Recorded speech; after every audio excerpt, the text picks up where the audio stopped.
Hello students and friends. Today I am going to read body fluids and circulation, and firstly how I am looking in this Ellen shirt with this apron from my medical college. Okay, now start. Body fluids and circulation. You have learned that all living cells have to be provided with nutrients, oxygen and other essential substances. Also, the waste or harmful substances produced have to be removed continuously for healthy functioning of tissues.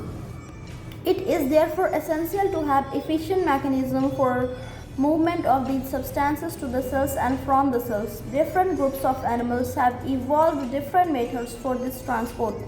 Simple organisms like sponges and coelenterate circulate water from their surrounding through their body cavities to facilitate the cell to exchange these substances. More complex organisms use special fluids within their bodies to transport such materials. Blood is the most commonly used body fluid by most of the higher organisms, including human beings, for this purpose. Another body fluid, lymph, also helps in transport of certain substances. In this chapter, you will learn about the composition and properties of both blood and lymph tissue fluid, and the mechanism of circulation of blood is also explained herein. Blood. Blood is a special connective tissue consisting of fluid matrix, plasma and formed elements.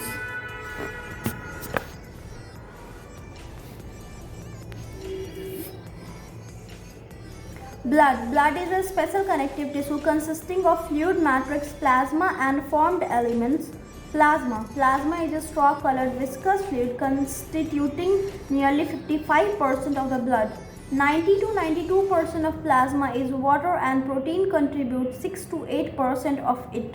Fibrinogen, globulins and albumins are the major protein. Fibrinogens are needed for clotting or coagulation of blood. Globulins primarily are involved in defense mechanism of our body, and the albumins helps in osmotic balance. Plasma also contains a small amount of minerals like sodium ion, calcium ion, magnesium ion, and bicarbonate ion and chloride ion, etc. Glucose, amino acid, lipids, etc. are also present in the plasma as they are always in transit in the body. Factors for coagulation or clotting of blood are also present in the plasma in an inactive form. Plasma without the clotting factor is the serum. Formed elements. Erythrocytes, leukocytes and platelets are commonly called formed elements, and they constitute nearly 45% of the blood. Erythrocytes or red blood cells, RBC, are the most abundant of all the cells in blood. A healthy adult man has on an average 5 million to 5.5 million of RBC per millimeter cube of blood. RBC are formed in red bone marrow in the adults. RBCs are devoid of nucleus in most of mammals, and they are biconcave in shape. They have a red colored iron containing complex protein called hemoglobin, hence the color and name of these cells. A healthy individual has 12 to 16 grams of hemoglobin in every 100 ml of blood. These molecules play a significant role in transport of respiratory gases. RBC have an average lifespan of 120 days, after which they are destroyed in the spleen, graveyard of RBC. Leukocytes are also known as white blood cells, WBC, as they are colorless due to lack of hemoglobin. They are nucleated and are relatively lesser in number, which averages 6,000 to 8,000 per millimeter cube of blood. Leukocytes are generally short-lived. We have two main categories of WBCs, granulocytes and agranulocytes. Neutrophils, eosinophils and basophils are different types of granulocytes, while lymphocytes and monocytes are the agranulocytes. Neutrophils are the most abundant cells, 60 to 65% of the total WBC, and basophils are the least, 0.5 to 1%. Among them, neutrophils and monocytes, 6 to 8%, are phagocytotic cells which destroy foreign organisms entering the body. Basophils secrete histamine serotonin and heparin, etc., and are involved in inflammatory reactions.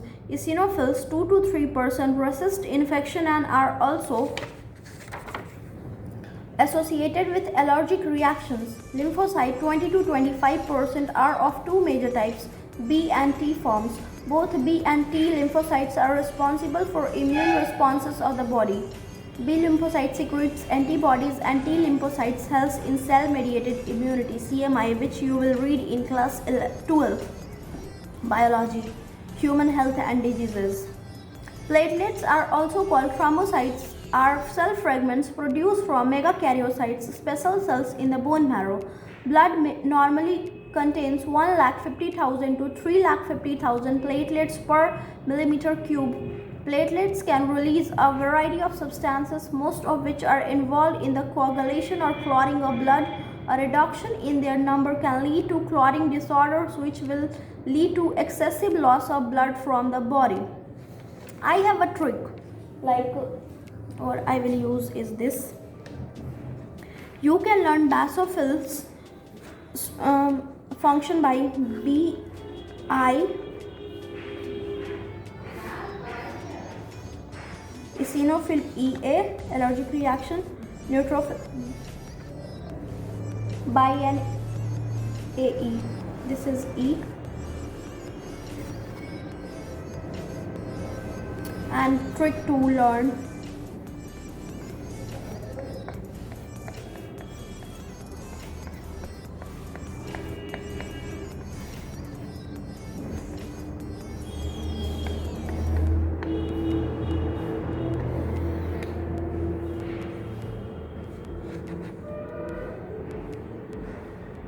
Okay. Now, like basophils inflammatory reaction BI, basophils inflammatory reactions BI, neutrophils destroy foreign organism phagocytic, eosinophils resist infection allergic reactions. Okay. Now, blood groups. As you know, blood of human beings differ in certain aspects, though it appears to be similar. Various types of groupism of blood has been done. Two such grouping, the ABO and RH, are widely used all over the world. ABO grouping. ABO grouping is based on the presence or absence of two surface antigens, chemicals that can induce immune response on the RBCs, namely A and B. Similarly, the plasma of different individuals contain two natural antibodies, proteins produced in response to antigens. The distribution of antigens and antibodies in the four groups of blood AB, and O are given in table 18.1. You probably know that during blood transfusion, any blood can't be used. The blood of a donor has to be carefully matched with the blood of a recipient before any blood transfusion to avoid severe problems of clumping, destruction of RBCs. The donor's compatibility is also shown in table 18.1. From the above mentioned table, it is evident that the group O blood can be donated to person with any other blood group, and hence O group individuals are called universal donors. Persons with AB group can accept blood from persons with AB as well as other groups of blood. Therefore, such persons are called universal recipients. Now, RH grouping. Another antigen, the RH antigen, similar to one present in rhesus monkeys, hence RH, is also observed on the surface of RBCs of majority, nearly 80% of humans. Such individuals are called RH positive, and those in whom this antigen is absent are called RH negative. And an RH negative person is exposed to RH positive blood will form specific antibodies against the RH antigens. Therefore, RH groups should also be matched before transfusions. A special case of RH incompatibility mismatching has been observed between the RH negative of a pregnant mother and RH positive of the fetus. RH antigens of the fetus do not get exposed to the RH negative blood of the mother in the first pregnancy, as the two bloods are well separated by the placenta. However, during the delivery of the first child, there is possibility of exposure of maternal blood to small amount of Rh positive blood from the fetus. In such cases, the mother starts preparing antibodies against Rh antigen in her blood. In case of subsequent pregnancies, the Rh antibodies from the mother, Rh negative, can leak into the blood of fetus, Rh positive, and destroy the fetal RBCs. This could be fatal to the fetus or could cause severe anemia and jaundice to the baby. This condition is called erythroblastosis fetalis. This can be avoided by administering Rh negative antibodies to mother immediately after the delivery of first child. Now, coagulation of blood. You know that when you cut your finger or hurt yourself, your wound does not continue to bleed for a long time. Usually the blood stops flowing after some time. Do you know why? The blood exhibits coagulation or clotting in response to any injury or trauma. This is a mechanism to prevent excessive loss of blood from the body. You would have observed a dark reddish brown scum formed at the site of a cut or an injury over a period of time. This is a clot or coagulum formed mainly of a network of threads called fibrins, in which dead and damaged formed elements of blood are trapped. Fibrins are formed by the conversion of inactive fibrinogen in the plasma by enzyme thrombin. Thrombins in turn are formed by another inactive substance in the plasma called prothrombin. An enzyme complex thrombokinase is required for above reaction. This complex is formed by a series of linked enzyme reaction cascade process involving a number of factors present in the plasma in an inactive state. An injury or a trauma stimulates the platelets in the blood to release certain factors which activate the mechanism of coagulation. Certain factors released by the tissues at the site of injury also can initiate coagulation. Calcium ions play a very important role in clotting. Calcium. Lymph.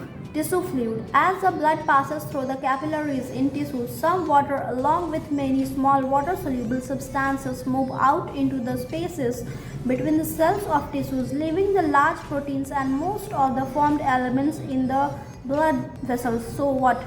Lymph lacks. Lymph does not contain proteins larger and formed elements like RBCs, WBCs and platelets. You have to learn this. This fluid released out is called the interstitial fluid or tissue fluid. It has the same mineral distribution as that in the plasma. Exchange of nutrients, gases, etc. between the blood and the cells always occur through this fluid. An elaborate network of vessels called the lymphatic systems collect this fluid and drills it back to the major veins. The fluid present in the lymphatic system is called the lymph. Lymph is a colorless fluid containing specialized lymphocytes, which are responsible for the immune response of the body. Lymph is also an important carrier for nutrients, hormones, etc. Fats are absorbed through lymph in the lacteals present in the interstitial villi. You learned that chylomicrons. Circulatory pathways. The circulatory patterns are of two types, open or closed. Open circulatory system is present in arthropods and mollusks, in which blood pumped by the heart passes through large vessels into open spaces or body cavities called sinuses. Annelids and chordates have a closed circulatory system in which the blood pumped by the heart is always circulated through a closed network of blood vessels. This pattern is considered to be more advantageous as the flow of fluid can be more precisely regulated. All vertebrates possess a muscular chamber heart. Fishes have a two-chambered heart with an atrium and a ventricle. Amphibians and the reptiles except crocodiles have a three-chambered heart with two atria and a single ventricle, whereas crocodiles, birds and mammals possess a four-chambered heart with two atria and two ventricles. In fishes, the heart pumps out deoxygenated blood which is oxygenated by the gills and supplied to the body parts, from where deoxygenated blood is returned to the heart. Single circulation. In amphibians and reptiles, the left atrium receives oxygenated blood from the gills, lungs, skin, and the right atrium gets deoxygenated blood from other body parts. However, they get mixed up in a single ventricle which pumps out mixed blood in complete double circulation. In birds and mammals, oxygenated and deoxygenated blood received by left and right atria respectively passes on to the ventricles on the same side. The ventricles pump it out without any mixing up. That is, two separate circulatory pathways are present in these organisms. Hence, these animals have double circulation. How? Heart, lung and heart back. So it's pulmonary, and when heart tissues to heart, then it's systemic circulation. Two pathways, so double circulation. Okay. Let's study the human circulatory system. Human circulatory system. Human circulatory system, also called the blood vascular system, consists of a muscular chambered heart, a network of close branching blood vessels, and blood, the fluid which is circulated. Heart is mesodermally derived organ. It is situated in the thoracic cavity in between the two lungs, slightly tilted to the left. It has the size of a clenched fist, like this. My heart is of this size. It is protected by a double-walled membranous bag, pericardium, enclosing the pericardial fluid. Our heart has four chambers, two relatively small upper chamber called atria and two larger lower chambers called ventricles. A thin muscular wall called the interatrial septum separates the right and the left atria, whereas a thick-walled, the interventricular septum separates the left and right ventricles. The atrium and the ventricle of the same side are also separated by a thick fibrous tissue called the atrioventricular septum. However, each of these septa are provided with an opening through which the two chambers of the same side are connected. The opening between the right atria and the right ventricle is guarded by a valve formed three muscular flaps or cups, the tricuspid valve, whereas the bicuspid or mitral valve guards the opening between the left atria and the left ventricle. The opening of the right and the left ventricles into pulmonary artery and the aorta respectively are provided with the semilunar valves. The valves in the heart allows the flow of blood only in one direction, that is from the atria to the ventricles and from ventricles to the pulmonary artery or aorta. These valves prevent any backflow.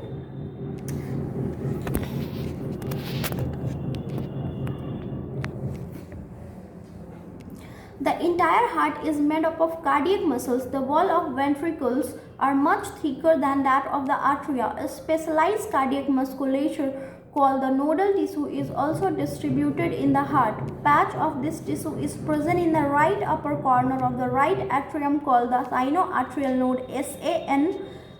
Another mass of this tissue is seen in the lower left corner of the right atrium close to the atrioventricular septum called the atrioventricular node, AVN. A bundle of nodal fibers, atrioventricular bundle, AV bundle, continues from the AVN which passes through the atrioventricular septa to emerge on the top of the interventricular septum and immediately divides into a right and a left bundle. These branches give rise to minute fibers throughout the ventricular musculature of the respective sites and are called Purkinje fiber. These fibers, along with right and left bundle, are known as bundle of His. The nodal musculature has the ability to generate action potential without any external stimuli, that is, it is auto-excitable. However, the number of action potential that could be generated in a minute vary at different parts of the nodal system. The SAN can generate the maximum number of action potential, that is 70 to 75 per minute, and is responsible for initiating and maintaining the rhythmic contractile activity of the heart. Therefore, it is called the pacemaker. Our heart normally beats 70 to 75 times in a minute, average 72 beats per minute. Cardiac cycle. How does the heart function? Let us take a look. To begin with, all the four chambers of heart in a relaxed state. They are in a joint diastole. As the tricuspid and bicuspid valves are open, blood from the pulmonary veins and vena cava flow into the left and the right ventricles respectively through the left and right atria. The semilunar valves are closed at this stage. The SAN now generates an action potential which stimulates both the atria to undergo a stimulus contraction, the atrial systole. This increases the flow of blood into the ventricles by about 30%. The action potential is conducted to the ventricular side by the AVN and AB bundle, from where the bundle of heads transmit it through the entire ventricular musculature. This causes the ventricular muscles to contract, ventricular systole. The atria undergo relaxation diastole coinciding with the ventricular systole. Ventricular systole increases the ventricular pressure, causing the closure of tricuspid and the bicuspid valve due to the attempted backflow of blood into the atria. As the ventricular pressure increases further, the semilunar walls guarding the pulmonary artery right side and the aorta left sides are forced open, allowing the blood in the ventricles to flow through these vessels into the circulatory pathways. The ventricles now relax, ventricular diastole, and the ventricular pressure falls, causing the closure of semilunar walls, which prevents the backflow of blood into the ventricles. As the ventricular pressure declines further, the tricuspid and the bicuspid valves are pushed open by the pressure in atria exerted by the blood which was being imparted into them by the veins. The blood now once again moves freely to the ventricles. The ventricles and atria are now again in a relaxed joint diastole state as earlier. Soon the SAN generates a new action potential, and the events described above are repeated in that sequence, and the process continues. This sequential event in the heart, which is clinically repeated, is called the cardiac cycle, and it consists of systole and diastole of both the atria and ventricles as measured earlier. The heart beats 72 times per minute, that is that many cardiac cycles are performed per minute. From this it could be deducted that duration of cardiac cycle is 0.8 seconds. During a cardiac cycle, each ventricle pumps out approximately 70 ml of blood, which is called the stroke volume. The stroke volume multiplied by the number of beats per minute or heart rate gives the cardiac output. Therefore, the cardiac output can be defined as the volume of blood pumped by each ventricle per minute. An average 5000 ml or 5 liter in a healthy individual. The body has the ability to alter the stroke volume as well as the heart rate and thereby the cardiac output. For example, the cardiac output of an athlete will be much higher than that of an ordinary man. During each cardiac cycle, two prominent sounds are produced which can be easily heard through a stethoscope. The first heart sound lub is associated with the closure of tricuspid and the bicuspid valve, whereas the second heart sound dub is associated with the closure of semilunar walls. These sounds are of clinical diagnostic significance. Now, electrocardiograph, ECG.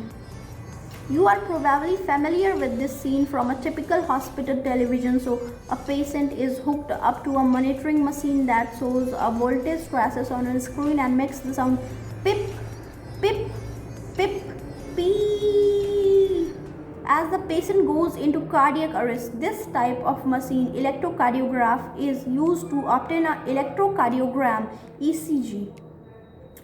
ECG is a graphical representation of the electrical activity of the heart during a cardiac cycle. To obtain a standard ECG as shown in figure 18.3, a patient is connected to the machine with 3 electrical leads, one to each wrist and to the left ankle, that continuously monitor the heart activity. For a detailed evaluation of the heart's function, multiple leads are attached to the chest region. Here we will talk only about a standard ECG. Each peak in the ECG is identified with the letter from P to T that corresponds to a specific electrical activity of the heart. The P wave represents the electrical excitation or depolarization or systole of the atria, which leads to the contraction of both the atria. The QRS complex represents the depolarization of the ventricles, which initiates the ventricular contraction or systole of the ventricles. The contraction starts shortly after Q and marks the beginning of the systole. The T waves represent the return of ventricles from excited to normal state, repolarization or diastole. The end of the T waves marks the end of systole. Obviously, by counting the number of QRS complexes that occur in a given time period, one can determine the heartbeat rate of an individual. Since the ECGs obtained from different individuals have roughly the same shape for a given lead configuration, any deviation from this shape indicates a possible abnormality or disease. Hence, it is of great clinical significance. Double circulation. As mentioned earlier, the blood pumped by the right ventricles enters the pulmonary artery where the left ventricles pump blood into the aorta. The deoxygenated blood pumped into the pulmonary artery is passed on to the lungs from where the oxygenated blood is carried by the pulmonary veins into the left atrium. This pathway constitutes the pulmonary circulation, heart, lung, heart. The oxygenated blood entering the aorta is carried by a network of arteries, arterioles and capillaries to the tissue from where the deoxygenated blood is collected by a system of venules, veins and vena cava and emptied into the right atrium. This is the systemic circulation. Heart, tissue, heart. The systemic circulation provides nutrients, oxygen and other essential substances to the tissues and takes CO2 and other harmful substances away for elimination. A unique vascular connection exists between the digestive tract and liver called hepatic portal system.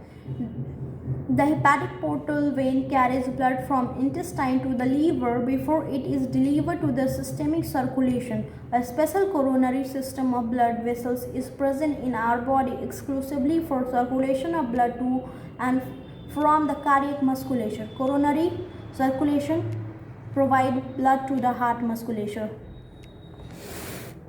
Regulation of cardiac activity. Normal activities of the heart are regulated intrinsically, that is auto-regulated by specialized muscle nodal tissues. Hence, the heart is called myogenic. A special neural center in the medulla oblongata can moderate the cardiac function through autonomic nervous system (ANS). Neural signals through the sympathetic nerves parts of ANS can increase the rate of heartbeat, the strength of ventricular contraction, and thereby the cardiac output. On the other hand, parasympathetic neural signals, another component of ANS, decreases the heart beat. Acetylcholine also decreases the heartbeat, speed of conduction of action potential, and thereby the cardiac output. Adrenal medullary hormones can also increase the cardiac output. Catecholamines, adrenaline and noradrenaline. Disorder of circulatory system. High blood pressure, hypertension. Hypertension is a term for blood pressure that is higher than normal. What is normal? It is 120/80. 120 represents systole and 80 represents diastole. In this measurement, 180 mmHg millimeters of mercury pressure is the systolic or pumping pressure and 80 mmHg is the diastolic or resting pressure. If repeated checks of blood pressure on an individual is 40/90, 140/90 or higher, it shows hypertension. High blood pressure leads to heart diseases and also affects vital organs like brain and kidney.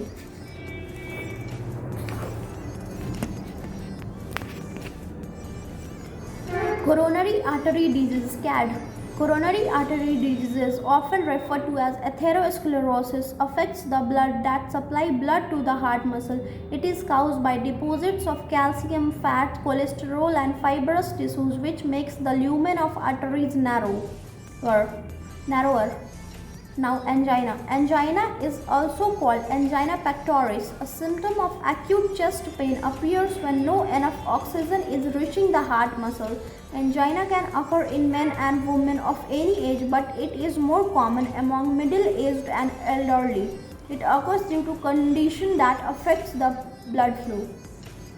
Due to deficiency of oxygen, angina occurs. Heart failure.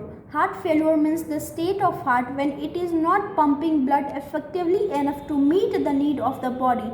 It is sometimes called congestive heart failure because congestion of the lungs is one of the main symptoms of this disease. Heart failure इस वजह से होता है क्योंकि वो इतना blood pump नहीं कर पाता कि बॉडी की सारी ज़रूरतों को पूरा कर सके, इसलिए हार्ट फेल्योर होता है. Heart failure is not the same as cardiac arrest when heart stop beating. और कार्डियक अरेस्ट में जो दिल है वो रुक जाता है, स्टॉप बीटिंग।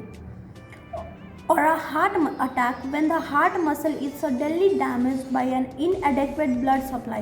और हार्ट अटैक में क्या होता है कि डैमेज हो जाते हैं हार्ट के वॉल्स या उसके जो मस्कुलेचर है वो डैमेज हो जाता है क्योंकि ब्लड सप्लाई इनएडेक्वेट होती है।